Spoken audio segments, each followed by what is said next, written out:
Oftentimes, in our life's journey, we can never predict the unexpected to just appear and change our lives. Sometimes change is good. And then there's change that can affect our lives for the worst. Our lives are often compared to a roller coaster ride, with all of the ups and downs, the growing pains. The way we view our surroundings becomes different through time and our experiences. Some experiences can be painful. Although it may be painful, that pain only makes you stronger. I compare it to the first time I felt heartbreak. Even though the pain was overbearing, once I was able to get through it, only until then, I truly began to live. Some people see life in black and white. Others can see color. But for now, we're gonna keep it black and white. The facts of life. Can't touch this. You can't touch this. The year was 1990. MC Hammer was on top of the charts, as well as Vanilla Ice, who came out like a ghost in the night. Alright, stop, collaborate and listen. Ice is back with my brand new invention. Billy Joe told his fans we didn't start the fire, while people played their cassette tapes on repeat. Macaulay Culkin captured the hearts of millions, being left home alone.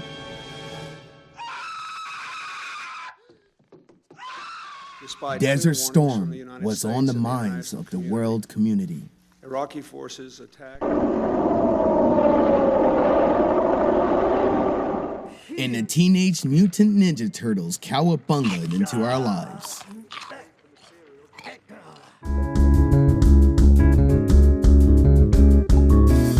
New York City, the Big Apple, place of hope and opportunity, a wonderland of dreams come true. A boy is born in a world that offered him the glow of life and success. However, through time, he would realize that there were future hurdles ahead that could cause him to lose everything, including his life.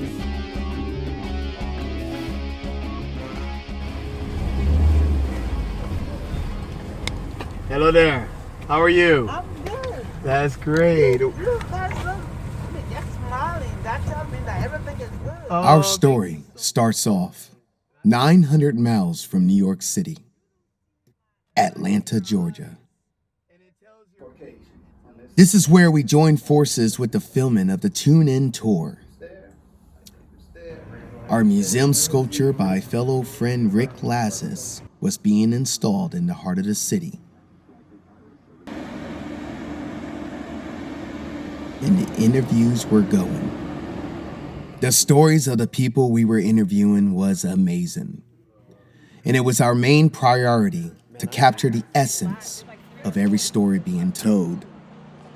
Energy was high, and our host Summer Douglas was siphoning through the overwhelming amount of emails from former Jehovah's Witnesses who wanted to have their story told. One in particular caught her eye. The emails began to pour in, and then reading all of those stories, well, that was a job all of its own. We had a few interviews lined up in Atlanta, but our time was limited there because we had to move on to the next city. However, this one stood out to me because it's really unheard of. You don't hear about this happening often. Matter of fact, I don't think I've ever witnessed this before. This brings us back to that young man born in 1990 in the heart of New York City. His name? Vladimir Hilaire, a former elder of the Jehovah's Witness organization who was born into the religion.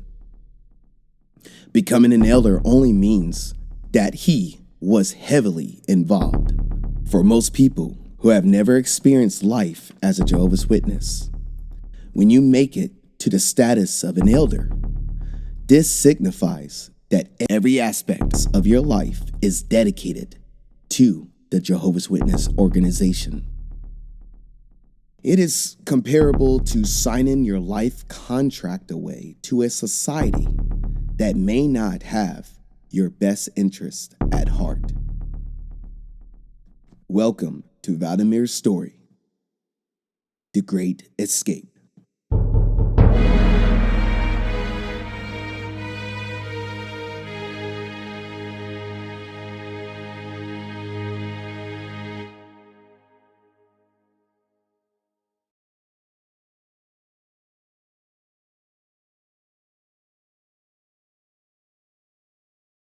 Elder school is where I learned about the different things that elders do to watch each other's backs. Yeah.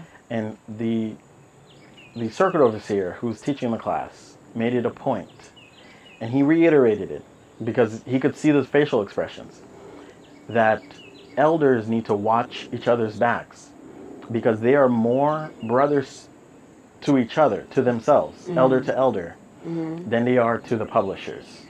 And he warned us that elders need to do this because the publishers want to take these privileges from the elders, which is not true. No. But I don't in think his world, publishers knew they had that. Right. In their Right. mindset, they think that the publishers want to get these men disqualified for any reason. And so we have to watch each other's backs. They read the verse that says that to not believe any accusation against an elder except on the account of two witnesses. That's where the two witness rule comes into play.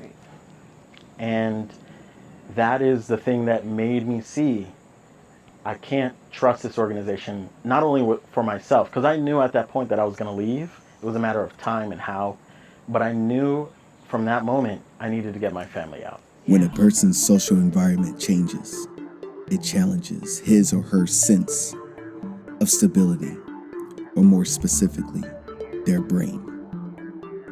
According to Dr. Rachel Cotter Davis, if the brain decides the change is in fact threatening, then it will resist or avoid the change as much as possible. Fight or flight mode, as it's often called. Vladimir chose to fight, and his courage to fight should be an example for us all. Not only did he fight to get himself out, he wanted to make sure that his family got out as well.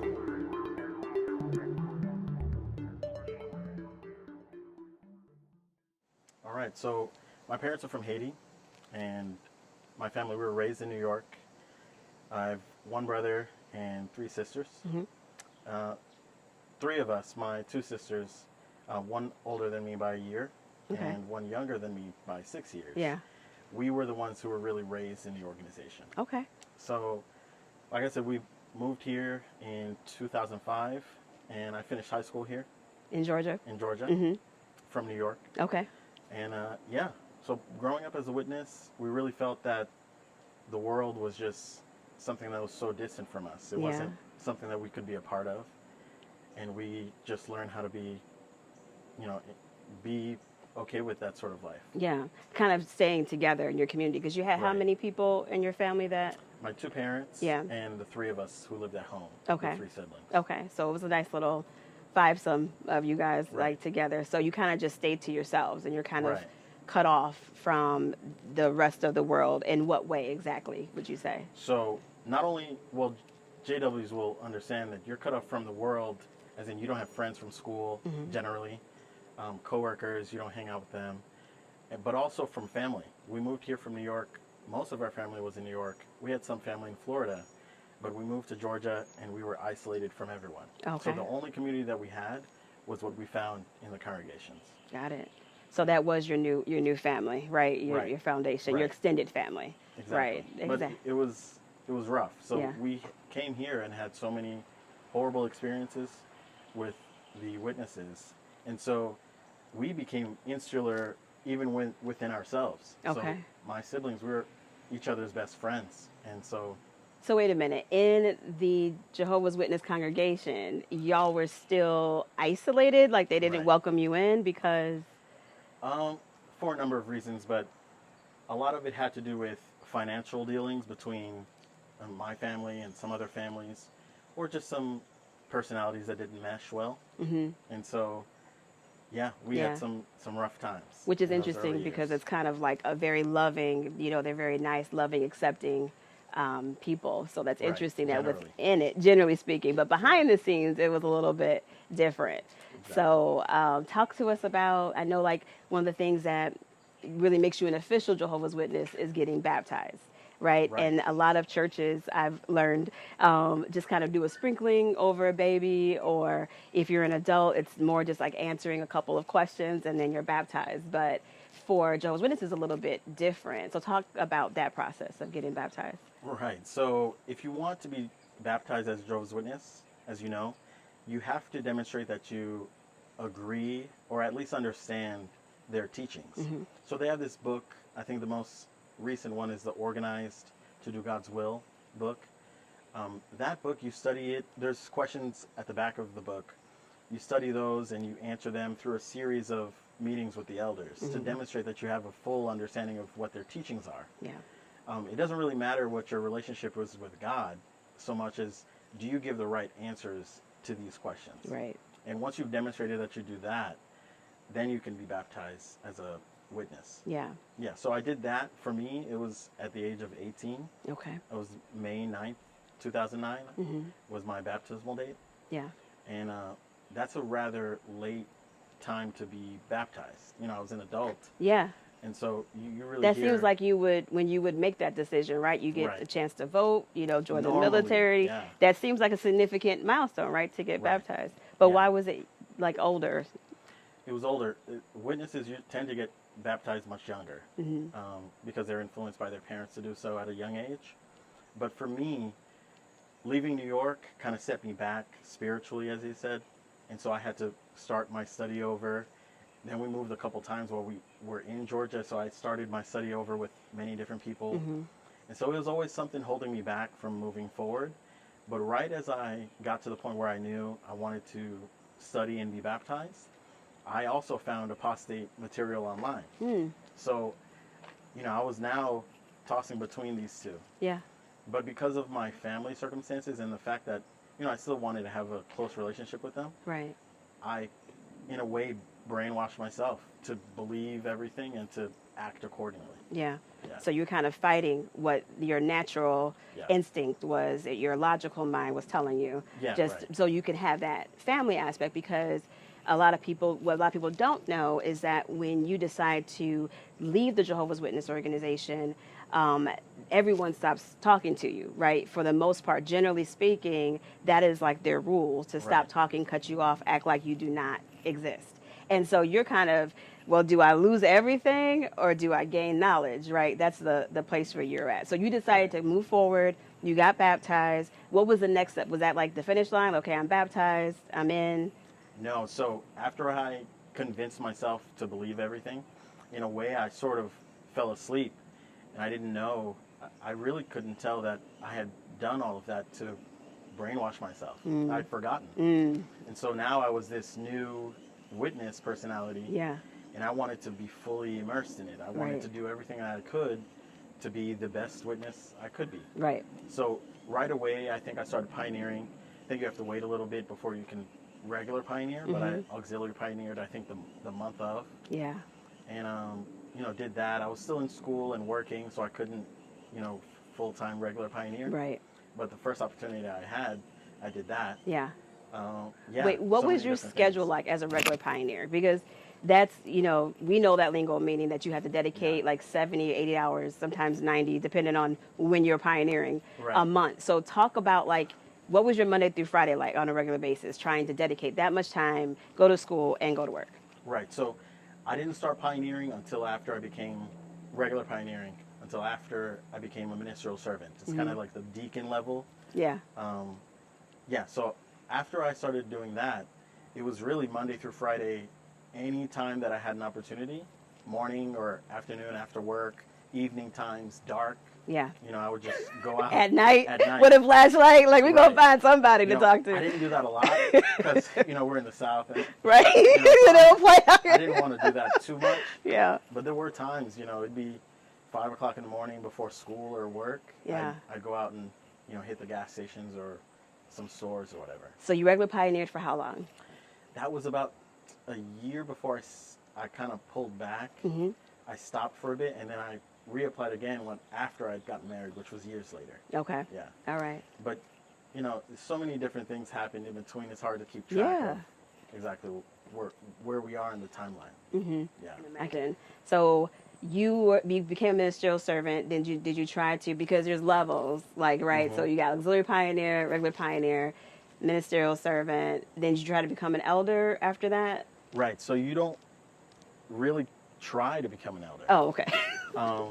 You can try as much as you'd like. Okay. It's really a political thing. If the elders like you, or if you're really doing well to do whatever they tell you, and just be out there helping people, some of the older ones in the congregation, you know, if their eyes fall upon you, they might move you that way. But okay. I was appointed as a ministerial servant in 2011. And at that time, I also started dating the woman who now is my wife. Okay. Awesome. But this was And was she a something that witness didn't- at the She was time? a witness. Okay, good. Yes, All she right. was a witness. Bonus we were in the points? same congregation. You were. Right. Yeah, there was no way that was going to fly. Okay. If she wasn't a witness. Okay. So, you know, we started dating in 2011. I didn't inform the elders prior to becoming a servant that I was dating. So that caused a whole bunch of drama.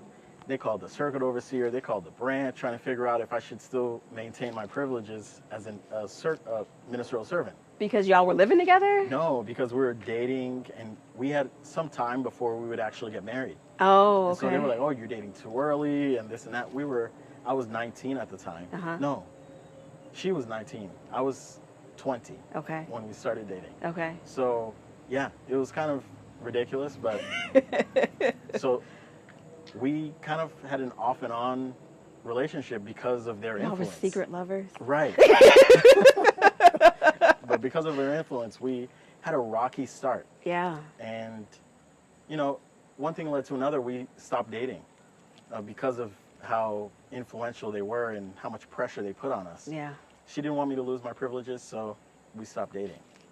Because Yeah. if you kept dating her secretly, then you would eventually stop being a ministerial servant. They would Right. take that privilege away from you, and then they would announce it They would. to the congregation. They would. And she didn't want that for me, and so she ended it. Yeah. Yeah. So, you know, from that point till 2019, I think it is, 2018, they really used me for everything. You know, whether it was helping some elderly brother or sister with something at home, or going out in service, taking out the service group, giving talks, running meeting parts, doing everything. Was this like in retaliation of you having a secret relationship? No, Like, no. or If they're having you do stuff, Yeah. it's because they like you. oh, They okay, want you okay. to They use you progress. more, right? So you can They become would an use you elder. far less. Those are the signs. Yes. Okay, got it. Yeah, so Got it. They use you way more if they like you. Okay.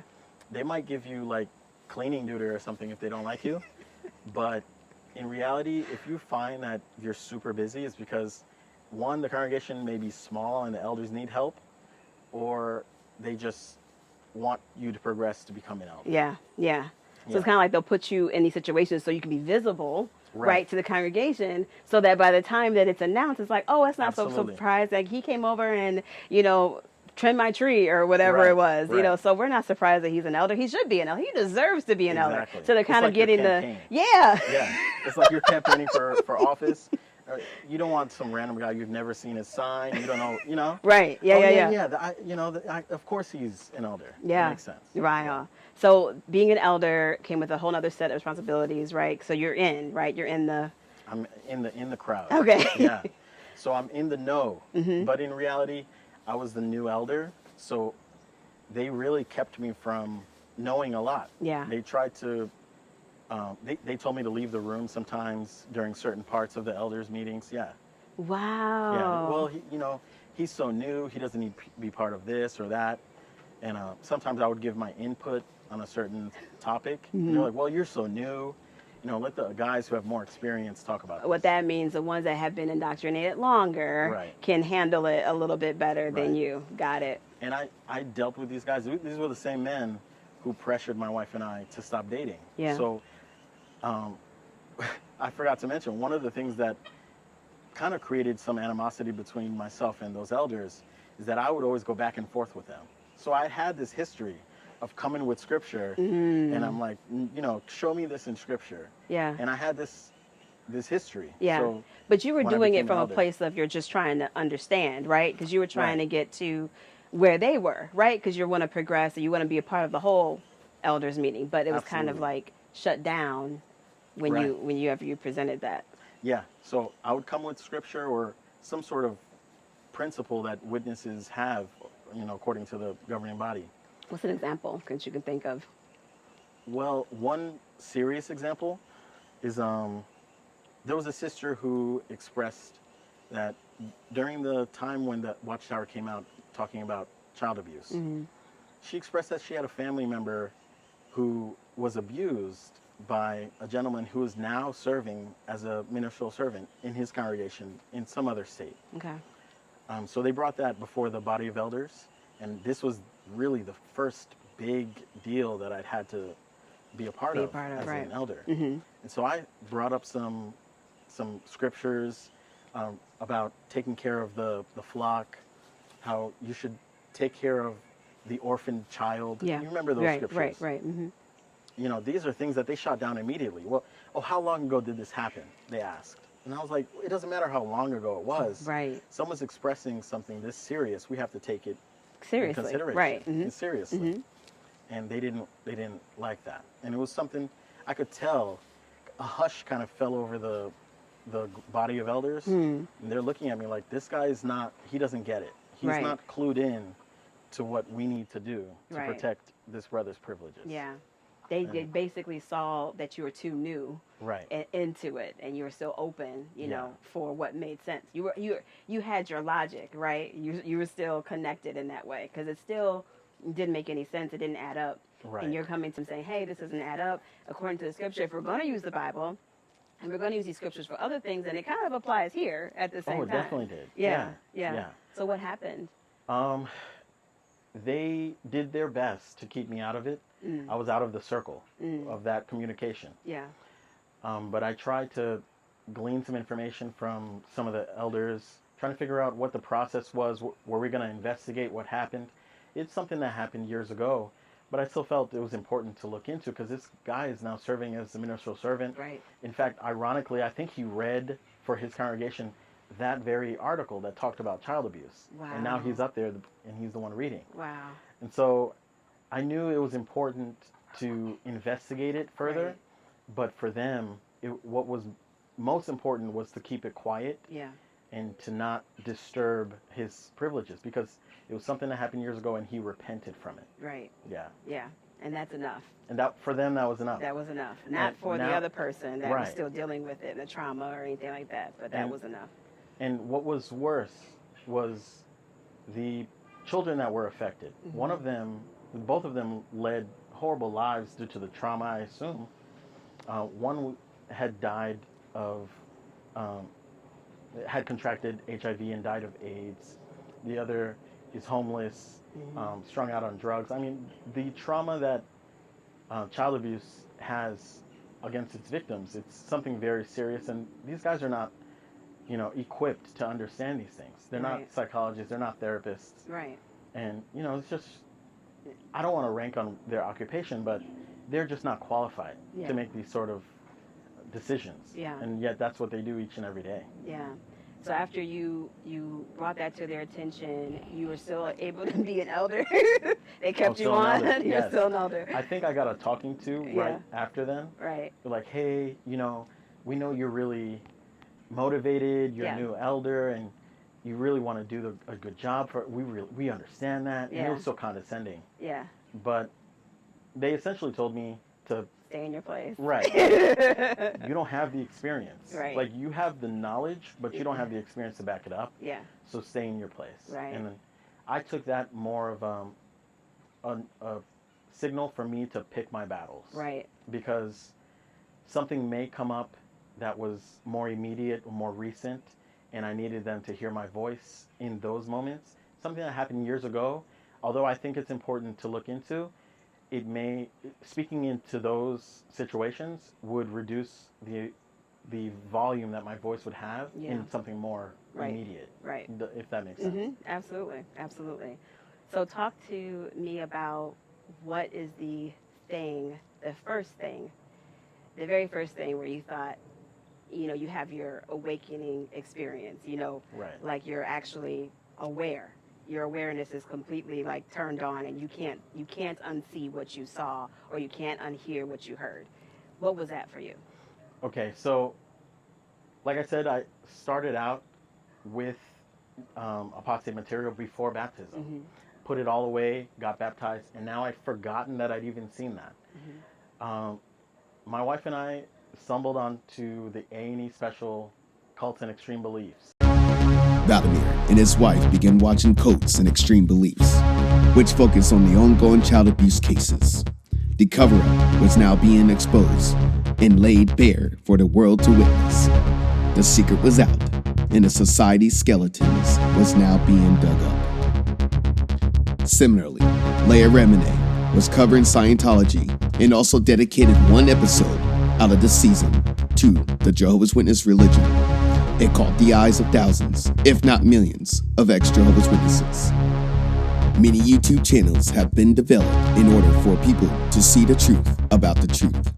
The past few years, with the power of the internet, has rendered the masses access to information that once was hard to find. If it wasn't for the hard work and dedication of these men and women and the sacrifice it took to get the information out, Vladimir may still have been trapped in the society. What were your emotions like when you were in elder school and they start talking about how the publishers were trying to overthrow them or something? What were your feelings like when you were going through that? Like, what was your thought process? What emotions were you struggling with? Right. So I struggled with fear, of course, because now I'm. It's like you're looking at how the sausage is made. You're seeing the things behind the curtain that you were told there was no curtain. You don't have anything to look behind because there's nothing to look behind. But now you really see that the mentality that these men have is dangerous, and it creates the perfect haven for anyone who wants to do bad and who has, any good graces with the elders. They can come in and do whatever they want to these people, to these innocent people. Yeah. And so I felt fear. The moment the circuit overseer said that, the one who was instructing the elders class, he said that the elders need to watch each other's backs. They're brothers. They're more brothers to themselves than to the publishers. My jaw dropped. I was shocked that he would articulate it so plainly. And so my jaw was literally open. The elder sitting next to me, he was in my congregation. He elbowed me like, close your mouth. Keep it together. Right. Like, hey. There was another young elder who sat behind me. He was really confused and questioning a lot. He got a talking to because, another thing that they mentioned at the beginning of class, they let us know this is not the forum for you to ask questions. We're teaching you. You don't ask questions. Oh, wow. Yeah. So this is not a question and answer. We're not explaining stuff. This is how it's going to be. Yeah, we're teaching. And if you have a question, you take us aside. Right, indoctrination. So I knew not to raise my hand and ask questions because I knew my elders wouldn't have that. They'd give me a talking to before I got home because we rode together. Okay. So I didn't do that. But the elder over here, he was a younger guy. You know, he asked all the questions I had. Yeah. But before the end of class that week, he had shut his mouth. Yeah. And I knew they had gotten to him. Yeah. Yeah. Wow. Yeah. So, yeah, I felt a lot of fear. I would come home. I talked to my wife, and I'm like, yo, can you believe the elder said this? And each day she was like, what now? And sometimes I'd call her on the way home if I rode by myself. Yeah. And she's just like, oh, man, you know, so many things that I'm learning. It's just horrible. Yeah. Yeah. So she was definitely all the way in still. She was fully in. But by that time, I think I suffered from insomnia for the better part of my life. And at that time, I think I'd already confessed everything to my wife in my sleep. I was on a prescribed sleep aid. Yeah. And, you know, it's one of those famous ones that make you talk and walk in your sleep. Right. And so that's what I did. I confessed everything to her. Wow. And she recorded it. And she sent it to me. And I'm listening to myself confess all this stuff. And I'm shocked. Because I thought I was still, you know, closed off. Mm-hmm. But now everything was out. Yeah. And I had to figure out a way for me to, you know, still continue as an elder, doing meeting parts, doing talks, going out to different states and give talks, while still being a husband, providing spiritually, doing all of the, you know, the routine elder stuff, maintain the view, still look like a good elder to everybody, and figure out a way to get everyone out. Wear 2 different masks. Yeah, it was crazy. When you were trying to take off this mask and put this one on, you had to have all of those different things feeling at the same time. Yeah. What was like one of the darkest points before you had to like really talk about it? Like, what were you feeling in that moment when you were like, man, I just can't, I have to get this out? So the darkest time that I can remember, I'd spent 5 days straight awake. Mm-hmm. This was the worst that my insomnia had ever gotten. The noise that you can hear your blood flow. Mm-hmm. You can hear your heartbeat. It's just loud. Yeah. It's just, I can't describe it. Yeah. And you think your head will explode. And I come in from work and I crashed on the floor. The door was wide open behind me. I was just knocked out. I got up from that point and I was like, okay, either this will kill me, the stress from this will kill me, or I need to talk to my wife about everything. Yeah. And I knew what that meant. It meant she may never speak to me again. She may rat me out, which would ruin my whole, plan. Mm-hmm. She may leave me. And, so many dark thoughts come in your mind at that point. You think of doing anything, harming yourself or whatever. Mm-hmm. And I accepted all of it. Mm-hmm. I can't have both. I was trying to keep my family, keep my wife, and try to phase out of being an elder. I couldn't keep all of it. Yeah. So I made my peace with, she may leave me after this conversation. And I was fine with that. Yeah. And that's a hard thing to admit to, because you're not supposed to ever be divorced. Right. Unless that person becomes an unbeliever, right? Like, abuse doesn't matter necessarily. That's not a deal breaker. But telling someone that you're not believing what they're selling anymore, mm-hmm. you have set yourself apart from everyone, and now you are viewed as an apostate. You are the enemy. You could be Satan himself as far as they're concerned. So having all of those feelings and knowing all of those things that you said, you can lose your whole family, mm-hmm. your wife, the person that you love, the most, and you were still willing to do it. Or your Vladimir's wife, Maxine, began to see changes in her husband. Talk to us about that experience. What happened? So that was happening little by little. There were nights like he would share some things. And I'm just like, what's going on? Like, what are you talking about? And the next day I'll tell him, like, what were you talking about? He's like, I don't remember. But to prove that, you telling me some things that I don't know what you're talking about. So I recorded it to have him listen to it. But the part that broke my heart the most was when he called the organization a cult. I was like, I've lost them. Mm-hmm. I don't know what I'm going to do. Yeah. But there is no going back to this. Mm-hmm. It's either I'm going to leave him or he's going to leave the organization, and I didn't sign up for this. Right. It was scary because I couldn't share that with anybody. Right. It was just, it was very scary. Up next, we will hear more from Vladimir, his wife Maxine, and as well, the rest of the family in The Great Escape.